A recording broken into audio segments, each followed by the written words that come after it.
Hello नमस्कार दोस्तों, पुनः एक बार फिर आपके अपने यूट्यूब चैनल हमारे स्टडी रूम में स्वागत है। तो आज हम लोग का टॉपिक है कलेक्टिव नाउन। क्योंकि मैं पिछले वीडियो में आपको प्रॉपर नाउन, कॉमन नाउन के डिटेल्स सहित आपको चर्चा कर चुके हैं। आज हम लोग का टॉपिक होगा कलेक्टिव नाउन। कलेक्टिव नाउन किसे कहते हैं, कलेक्टिव नाउन क्या होता है, एग्जाम्पल के साथ हम लोग समझेंगे। ठीक है, तो कलेक्टिव नाउन से हमारा होता है समूहवाचक संज्ञा। इसको हिंदी में बोलते हैं समूहवाचक संज्ञा। जैसे कि the noun which denotes a group of person, place or thing etc. is called collective noun. Collective noun से हमारा सीधा तात्पर्य यह है, कलेक्टिव नाउन से हमारा तात्पर्य यह है कि किसी एक समूह को दर्शाता है, किसी एक ग्रुप को दर्शाता है। जैसे किसी व्यक्ति स्थान अथवा वस्तु की एक ग्रुप को कलेक्टिव नाउन कहा जाता है।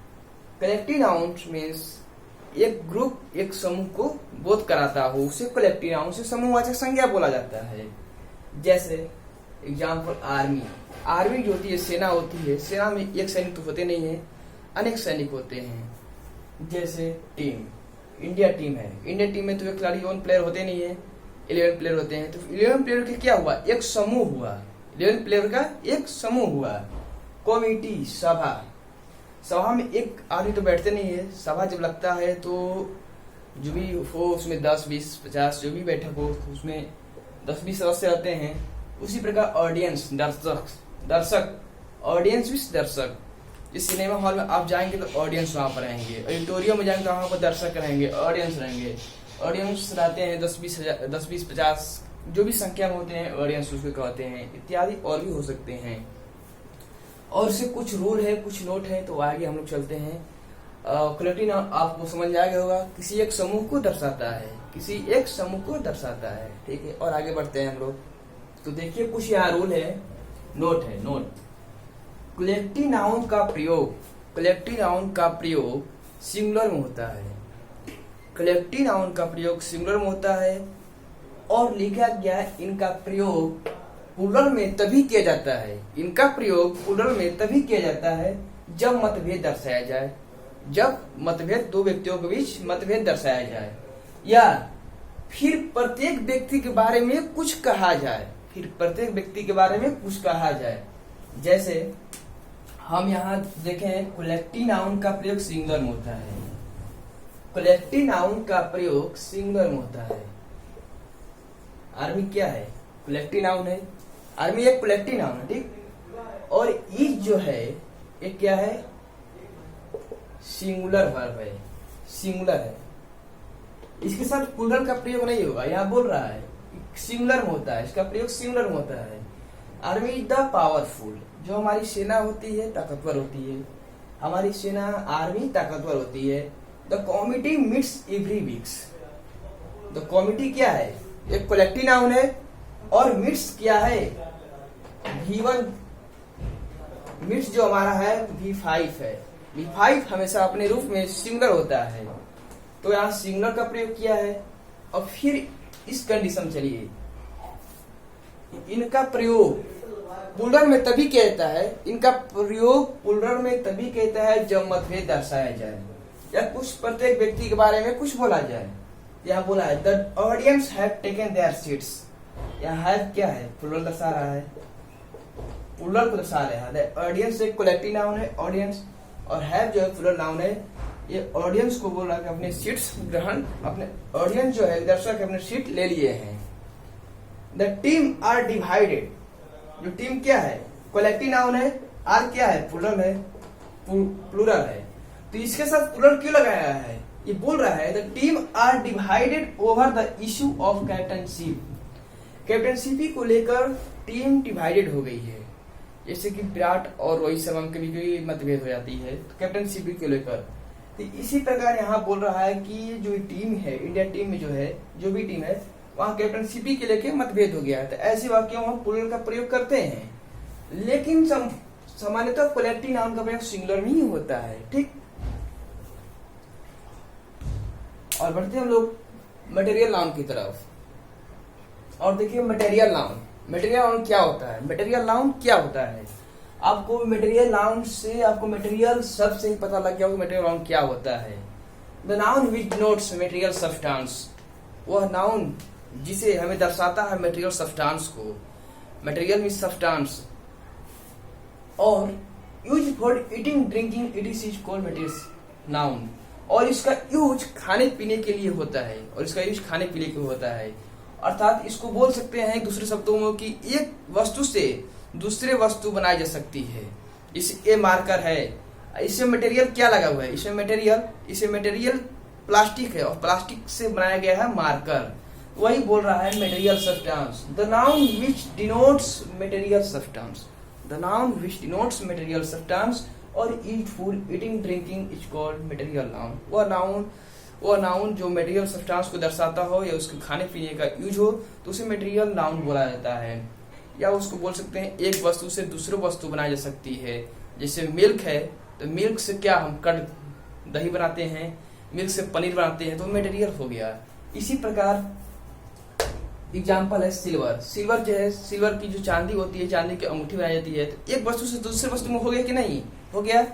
जैसे गोल्ड है, गोल्ड को हम आप लोग लड़के लोग नेकलेस पहनती है, हार पहनती है, गोल्ड के हम लोग भी चैन पहनते हैं, तो वो क्या है, एक वस्तु से दूसरे वस्तु में रूपांतरित हो गया। इसे ऑयल है, खाने पीने के बोले हैं, खाने पीने के लिए यूज होता है, शुगर, राइस etc। और मटेरियल नोट 1 है, मटेरियल नाउन अनकाउंटेबल होते हैं। मटेरियल नाउन को अनकाउंटेबल मीन्स होता है जिसकी गिनती न की जा सकती हो, उसे अनकाउंटेबल कहा जाता है।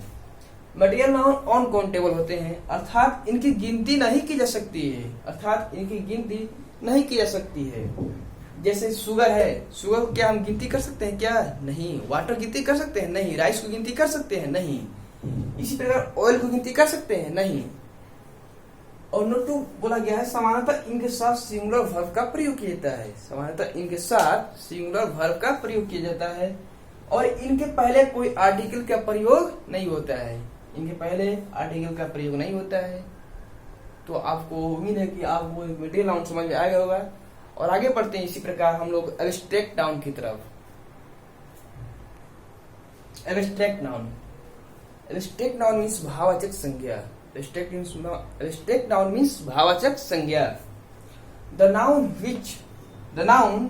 which we cannot see, touch, but only feels, etc. is called abstract noun। भाववाचक संज्ञा वो होता है, भाववाचक संज्ञा वो होता है जिसे हम लोग देख नहीं सकते हैं, जिसे अपनी आंखों से देख नहीं सकते हैं और न ही छू सकते हैं, बट ओनली फील्स, केवल महसूस कर सकते हैं, केवल महसूस कर पाते हैं हम लोग, उसी को अब एब्स्ट्रैक्ट नाउन कहा जाता है। The noun which we can not seen, बोल रहा है विच कैन नॉट सीन, नहीं देख सकते हैं, टच नहीं छू सकते हैं, बट ओनली फील्स, केवल महसूस कर सकते हैं, वैसी संज्ञा को एब्स्ट्रैक्ट नाउन बोला जाता है, वैसी संज्ञा को भाववाचक संज्ञा बोला जाता है। जैसे एग्जाम्पल है ऑनेस्टी। ऑनेस्टी ईमानदारी, ईमानदारी को क्या देख पाते हैं, क्या नहीं। ईमानदारी को फील करते हैं कि उस लड़का ईमानदार है, वो लड़का है, उस लड़के में ईमानदारी है। ओल्डनेस, जो ओल्डनेस है उसको फील करते हैं, देखते नहीं है। हैप्पीनेस, उसको फील करते हैं, देखते नहीं है। हैप्पीनेस खुशियां। फ्लेवर, बोलते हैं ना कि इस केक ऑरेंज फ्लेवर है या चॉकलेट फ्लेवर है, जो भी फ्लेवर हो, तो फ्लेवर को देख नहीं सकते हैं, ना छू सकते हैं, केवल महसूस कर सकते हैं फ्लेवर को। ब्रेवरी, बहादुरी, बहादुरी को छू सकते हैं क्या, कोई लड़का बहादुर है, उसको बहादुरी को देख पाते हो, नहीं देख पाते हो, बस अंदर को उसको फीलिंग को समझते हो तुम, तो ऐसे नाउन को एब्स्ट्रैक्ट नाउन कहा जाता है। नोट लिखा गया है एब्स्ट्रैक्ट नाउन का प्रयोग सामान्यतः सिंगुलर में किया जाता है। एब्स्ट्रैक्ट नाउन का प्रयोग सामान्यतः सिंगुलर में किया जाता है। तो आइए एग्जाम्पल के साथ हम लोग समझते हैं। आप लोग को नोट लिखवाए हैं कि एब्स्ट्रैक्ट नाउन को सामान्यतः हम लोग सिंगुलर में किया जाता है, सिंगुलर में इसका प्रयोग किया जाता है। एब्स्ट्रैक्ट नाउन का प्रयोग सामान्यतः सिंगुलर में किया जाता है। जैसे एग्जाम्पल है honesty is the best policy. Honesty is the best policy. जो ऑनेस्टी है क्या है, कौन सा नाउन है, एब्स्ट्रैक्ट नाउन है, उसको भाववाचक संज्ञा बोला जाता है। एब्स्ट्रैक्ट नाउन को फील करते हैं तो ऑनेस्टी को फील करते हैं। ऑनेस्टी बोल रहा है कि इसके साथ प्लूरल वर्ब का नहीं सिंगुलर का प्रयोग किया जाता है। ये जो इज क्या है, इज मेरा क्या है, ये सिंगुलर है, सिंगुलर है, सिंगुलर वर्ब है, ठीक। तो वही बोल रहा है स्टेट नाउन के साथ हमेशा सिंगुलर भी कहता है। ऑनेस्टी द बेस्ट पॉलिसी, आप ये कई किताब में देखे होंगे कि ये पॉपुलर सेंटेंस है और इसका मतलब होता है ईमानदारी एक सबसे अच्छी नीति है, ईमानदारी एक अच्छी नीति है। Honesty the best policy. इसी प्रकार और से एग्जाम्पल आगे समझेंगे। और हम लोग बीच में चर्चा कर चुके हैं अनकाउंटेबल, और उसके बारे में अनकाउंटेबल क्या होता है, काउंटेबल क्या होता है, आइए कुछ उसको भी समझ लेते हैं हम लोग। अनकाउंटेबल काउंटेबल क्या होता है डिफिनेशन के साथ हम लोग समझेंगे। तो देखिए हम लोग नाउन्स को भी दो भागों में बांटा जा सकता है। स्टार देखो आप लिखिएगा, नाउन को दो भागों में भी बांटा जा सकता है, नाउन को दो भागों में भी बांटा जा सकता है। जैसे नाउन है, हम नाउन को दो भाग में बांट दिए। पहला countable noun, countable noun, countable noun. दूसरा second number uncountable noun, second number uncountable noun. Countable में वैसी संज्ञा जिसकी गिनती कर सकते हैं वो काउंटेबल नाउन होता है। The noun which is counted, the noun which is counted, the noun which is counted is called countable noun. Example, as for example pens, जो पेन्स है या मार्कर्स है इसकी गिनती तो कर सकते हैं। और टेबल्स है, जो चेयर टेबल्स जो भी हो तो उसकी गिनती कर सकते हैं। स्टार्स, तारे, जो तारे हैं उसकी भी गिनती कर सकते हैं। इसी प्रकार रुपीज, जो रुपया है उसको भी गिनती कर सकते हैं। और इसी प्रकार अन्य भी एग्जाम्पल हो सकते हैं इत्यादि। अनकाउंटेबल नाउन, अब इसका अन लग गया तो आपको पता लग गया हो तो अनिश होता क्या है, नहीं, न के बराबर। अनकाउंटेबल नाउन वैसी संज्ञा जिसकी गिनती नहीं कर सकते हैं, वैसी संज्ञा जिसकी गिनती हम नहीं कर सकते हैं। The noun which is not counted is called uncountable noun, the noun which is not counted is called uncountable noun. जैसे टाइम, समय को गिनती कर सकते हैं क्या, नहीं कर सकते हैं। नॉलेज, ज्ञान को गिनती कर सकते हैं, नहीं कर सकते हैं। उसी प्रकार वाटर, ऑयल, शुगर इत्यादि हैं, और भी एग्जाम्पल हो सकते हैं। मैं उम्मीद करता हूँ कि यह मेरी वीडियो आपको पसंद आई होगी। और इस वीडियो से पहले आपको ये बताना चाहूंगा, पार्ट 1 वीडियो आप नहीं देखे हो तो मेरा पार्ट 1 वीडियो देख ले पहले। उसमें प्रॉपर नाउन कॉमन नाउन बताया गया है डिटेल्स के सहित, और उसके बाद ये देखेंगे वीडियो तो आपके लिए ज्यादा बेहतर होगा। तब तक धन्यवाद।